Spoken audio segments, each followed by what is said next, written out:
Hola, mi nombre es José Martínez, represento al Instituto Peruano de Análisis Conductual. En esta oportunidad iniciamos un ciclo de entrevistas sobre temas de psicología, educación y disciplinas afines. En esta oportunidad nos acompaña Suseti Altamirano, es especialista en problemas del aprendizaje y educación inclusiva. Hola Suseti, ¿cómo estás? ¿Qué tal? ¿Cómo estás? Empezamos este tema tan importante e interesante definiendo lo que es autismo, ¿te parece? Bueno, definitivamente pues en la actualidad hablar sobre autismo o lo que corresponde a lo que es trastorno espectro autista ha ido evolucionando la definición a través del tiempo. Vamos a encontrar que una de las principales problemáticas con las que se encuentran justamente esta población con un diagnóstico ya realizado definitivamente es el tema de comunicación, ¿no? La comunicación, la reciprocidad emocional, y son características con las que vamos a encontrarnos durante los 3 primeros años de vida. Vamos a ver que existen algunos tipos con los cuales pues se va a ir trabajando. Sabemos que Asperger también es un tipo de autismo o está dentro de los trastornos del espectro autista. ¿Cómo diferenciamos a un Asperger de un autista? Bueno, lo que pasa es que cuando nosotros hablamos de la sintomatología, hablamos de signos, vamos a encontrar que, por ejemplo, para un diagnóstico de trastorno espectro autista, tenemos los 3 primeros años de vida para poder diagnosticar y actualmente lo que nosotros hablamos pues de una intervención temprana. Dentro de la intervención temprana tenemos signos de alerta, hay una presunción, todavía no hay un diagnóstico. Pero ¿qué es lo que pasa con los chicos con Asperger? Los chicos con Asperger por lo general se diagnostican después de los 3 años. Después de los 3 años, inclusive hay una población que se realizó una investigación en donde después de los 10 años vamos a ver que ellos van evolucionando, van desarrollando en las diferentes etapas, simplemente al igual que sus pares, y después vamos encontrando que comienza a haber un pequeño retraso. Ok, entonces la diferencia básica entre el autismo y el Asperger es el retraso intelectual, el nivel comunicativo y el momento en el que podemos diagnosticar. O sea, nos señalas que en Asperger se puede diagnosticar después de los 3 años. ¿En autismo es posible hacerlo antes? Sí, es posible hacerlo antes, ¿no? Como te digo, tenemos que ver mucho lo que es la parte de sintomatología. Cuando ya comenzamos a hablar de un retraso en las primeras etapas de desarrollo, entonces tenemos nuestros primeros signos de alerta. Ahora, definitivamente el Asperger es uno de los, dentro de la tipología, ¿no? Actualmente, que ya tenemos nosotros nuestro DSM-5 dentro de la comunidad psicológica, definitivamente está incluido. Pero ¿qué es lo que nos dice? El Asperger es como hablar de un niño con trastorno espectro autista de alto funcionamiento.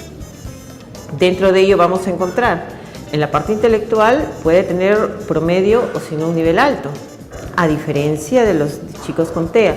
Su gran dificultad es la socialización, ¿no? Inclusive se habla mucho de que los chicos, por ejemplo, con Asperger no logran identificar un sarcasmo. Un ejemplo de ello, ¿no? En una reunión un niño Asperger estaba conversando junto con otro compañero. Entonces, al brindar una respuesta, porque son chicos que tienen una memoria muy, yo digo, prodigiosa y de repente envidiable para muchos, y vamos viendo cómo le dice, ¿no? ¿Qué mosca eres?, le dice. Entonces los demás sonreímos, pero este niño le dijo, no, yo no soy mosca porque no soy insecto. Y comenzarle toda una explicación del por qué no era mosca. Digamos que hay como un entendimiento un poco más literal y no hay comprensión del doble sentido. Otro punto importante y que se suele presentar en nuestra sociedad es considerar al autismo o al trastorno del espectro autista como una enfermedad. ¿Qué sabemos acerca de esto? ¿Es realmente una enfermedad? No, cuando nosotros ya tenemos un diagnóstico real sobre lo que es autismo o trastorno espectro autista, debemos de tomar en cuenta, en primer lugar, no es una enfermedad porque no hay una cura. Tenemos también que tomar en cuenta que es una condición de vida. ¿A qué nos referimos con condición de vida? La condición de vida es que se nace siendo ya ¿ok? Autista, y luego pues es la calidad de vida y lo que va a ir mejorando a través de las diferentes intervenciones que se va realizando. Mejora, por supuesto, podemos hablar que mejora la comunicación, mejora la socialización, encontramos de que logran, por ejemplo, la diferencia que se da también, ¿no?, entre lo que es el Asperger y lo que es el trastorno espectro autista. Los chicos con Asperger tienen casi un 80% de poder realizar una vida mucho más plena y con mayor libertad, a diferencia de los chicos con autismo. Entonces, al ser en una condición de vida, definitivamente va a necesitar, así como necesitamos nosotros de muchas estrategias para poder integrarnos a los diferentes grupos sociales, en la parte laboral. Entonces, los chicos también lo hacen. Entonces, si nos mencionas que el autismo es una condición con la que se nace, hace algún tiempo se presentó esta información de que el uso de algunas vacunas, como para la sarampión o la varicela, producían Asperger. ¿Es imposible entonces que este tipo de vacunas puedan producir una condición con la que ya venía biológicamente el niño? No sé qué sabemos al respecto. Bueno, inicialmente se hablaba primero de lo que era las vacunas que contenían mercurio, ¿no? Por supuesto, se hizo investigaciones donde se encontraron un alto porcentaje, pero son vacunas con las cuales todos tenemos que pasar, de acuerdo pues al primer mes, segundo mes, y entonces para eso todos tendríamos la misma condición. Entonces no es eso. Se habló definitivamente de otro tipo de vacunas con otro tipo de sustancias con las cuales también se encontraban, pero definitivamente eso no está aprobado. En la actualidad, a pesar que se habla mucho y que ahora tenemos una gran población con este tipo de diagnóstico, aún no hay una cercanía al origen. Existen propuestas, existen investigaciones. Se habla mucho en la actualidad de que, por ejemplo, es genético y que tiene que ver mucho con el condicionamiento ambiental también. No hay todavía un sustento teórico real, ¿no? Y vamos encontrando que hay propuestas con las cuales vamos nosotros, a través del tiempo, vamos descartando quizás. En las evaluaciones de imágenes o en las evaluaciones electroencefalográficas, ¿se encuentra algo en un niño con trastorno de espectro autista? Bueno, lo último que se estuvo viendo, se habla de que existe un problema a través de la serotonina. Entonces, son investigaciones en donde se vienen realizando y son propuestas con las que se va dando. Inclusive se habla de que el incremento, inclusive el tipo de alimentación, ayuda también. Si bien es cierto, se han dado, por ejemplo, algún tipo de alimentación específica, que es no gluten. Estamos hablando sobre alimentos que hay sectores, ¿no?, que han monopolizado, pero que realmente no ha habido cambios tan significativos. En algunos sí, pero básicamente ha sido un poco el tema de bajo el gluten, ¿no? Y sabemos nosotros que al igual que cualquier niño, el evitar de repente todo lo que es preservantes, algún tipo de alimento, o en este caso, por ejemplo, el evitar el chocolate en ellos es muy importante, porque encontramos también chicos que vienen asociados, ¿no?, que presentan pues su trastorno de déficit de atención, hiperactividad, impulsividad. Entonces eso también es un punto importante. Suseti, hablemos un poco acerca del abordaje. La psicología, ¿cómo se encuentra hoy en día? ¿Qué tecnologías se tienen como para poder abordar niños con esta problemática? Bueno, definitivamente el poder nosotros hablar de un abordaje con este tipo de condición es muy especial. Cada uno de ellos, a pesar que pueda tener el mismo diagnóstico, tiene un abordaje diferente. Y este abordaje va a implicar, primero, sabemos nosotros que como psicólogos, pues, nuestro primer punto importante con el que debemos trabajar es la observación, al 100%. Podemos tener en un aula, por ejemplo, trabajar con 7, 8 niños con la condición de síndrome de Down y podemos emplear las mismas técnicas, pero trabajar en un mismo lugar con 7, 8 niños con un diagnóstico de TEA definitivamente para cada uno existe un trabajo específico. Entonces, ello también nos lleva al momento de realizar pues las entrevistas, saber cuál es el entorno, qué es lo que le favorece, qué es lo que no le favorece, ver cuáles son sus puntos, si queremos llamarlo, cuáles son las fortalezas que se van a convertir justamente en ese soporte para lograr que esas debilidades vayan mejorando. El abordaje a nivel psicológico se da, más que en nivel de consultorio, se da en el campo.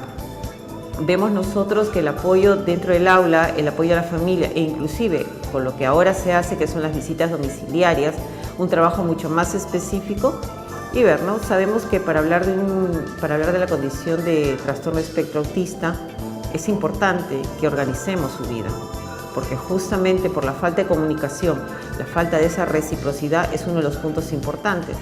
Entonces, para ellos, el que puedan tener una rutina diaria y saber y poder especificar las actividades es muy importante. Se logra trabajar. Y si hablamos a nivel de comunicación, pues estamos hablando de sistemas alternativos de comunicación y eso va a depender nuevamente de cada uno de ellos. Interesante lo que nos cuentas. Y a nivel de sociedad, Suseti, ¿cómo estamos? ¿Cómo van nuestras leyes, nuestras normas? ¿Cómo van nuestros colegios, nuestras escuelas? ¿Cómo va la educación inclusiva en el tema de TEA? Bueno, definitivamente hablar de educación inclusiva y hablar específicamente de lo que es trastorno espectro autista es todavía complicado. Si nosotros hablamos un poco de educación inclusiva, vamos a ver pues que la educación inclusiva no se ha tomado. Existe sí ya un parámetro y sabemos nosotros que actualmente en el país es uno de los puntos con los cuales se trabaja. Por ley, en todos los colegios, el que se pueda inscribir dentro de lo que es la diversidad, tenemos pues la parte de discapacidad, vemos de qué está. El problema es el abordaje que se da dentro de estos centros. Se ha encontrado en muchos de ellos en donde sí, ¿no? Se ha permitido que se puedan inscribir en una básica regular, pero el problema es que están dejados de lado. No hay un apoyo, no hay una intervención. Vemos que de repente los canales no se han dado. Sabemos nosotros que a partir de lo que es el Ministerio de Educación y a partir de un diseño curricular nacional, los niños no van a adaptarse. Es el centro que se adapta a sus estilos y ritmos de aprendizaje. Y lamentablemente eso sí, es mucho más trabajo, porque si hablamos de una diversificación, que es lo que hace en este caso el docente, la docente en aula, definitivamente estamos hablando que es una programación exclusiva para este niño. Pero definitivamente pues viene aquí la parte, ¿no? La diversidad. La diversidad, como decía, no solamente es discapacidad. La diversidad somos todos. Cada uno aprende de forma diferente. Correcto. ¿Qué condiciones debe tener un centro educativo que desee trabajar con educación inclusiva? ¿Debe haber algún tipo de profesional especializado? ¿Hay un reglamento acerca de eso? Bueno, sabemos nosotros que, por ejemplo, en lo que corresponde a lo que es el Ministerio de Educación, se trabaja con los equipos SANE. Y en los equipos SANE vas a encontrar, pues, terapista de lenguaje, psicólogo, terapista de psicomotricidad. Encontramos también, pues, que hay en algunos SANES que ya están formando algunos centros particulares profesoras de educación especial. Entonces, la idea es un trabajo trans e interdisciplinario. Y ese trabajo definitivamente nos ayuda a que pueda trabajar, a que pueda hablar de una educación real inclusiva. ¿Por qué? Al hablar nosotros de educación inclusiva, tenemos que ver que existen parámetros. No solamente es la parte de educación, estamos hablando de que se pueda trabajar con los padres de familia, que realmente el centro entienda el por qué permitir que estos niños tengan las mismas oportunidades. Viene lo otro, viene también la infraestructura. Pretendemos nosotros, dentro de nuestra básica regular, tener chicos con algún tipo de discapacidad, pero la infraestructura no es la adecuada. No hay rampas, quizás no encontramos pues servicios higiénicos adecuados.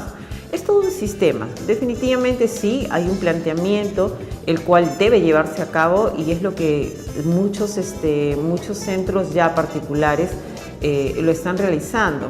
El problema es el abordaje, el problema es que no cuentan de repente con los especialistas adecuados y eso a veces es lo que les limita. Bueno, Susi, cuéntanos cuáles son los planes que tienes hacia adelante en el trabajo con el TEA. Sabemos que tú eres especialista, estás a punto de dictar un curso, no sé, podemos de repente invitar a los que nos están escuchando.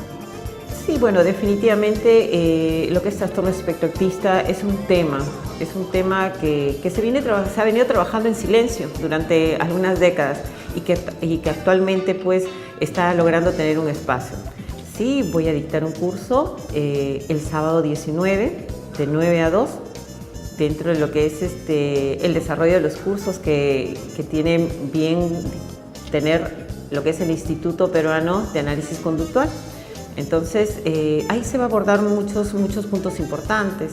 El que podamos nosotros tener la diferencia de un DSM-4 al actual DSM-5, qué es lo que se ha incorporado, qué es lo que ya no está considerado, cómo comparar un CIE-10 con lo que tenemos actualmente y definitivamente pues un abordaje para poder nosotros tener en la práctica, porque la teoría la podemos aprender, pero la práctica es muy importante. Gracias, Suseti. Realmente tu experiencia es enriquecedora, nos ilustra mucho sobre el tema de TEA, es muy influyente en todas las personas que nos están observando. A ustedes, amigos, los invitamos a la siguiente entrevista y a seguirnos en nuestras redes sociales. Hasta la próxima.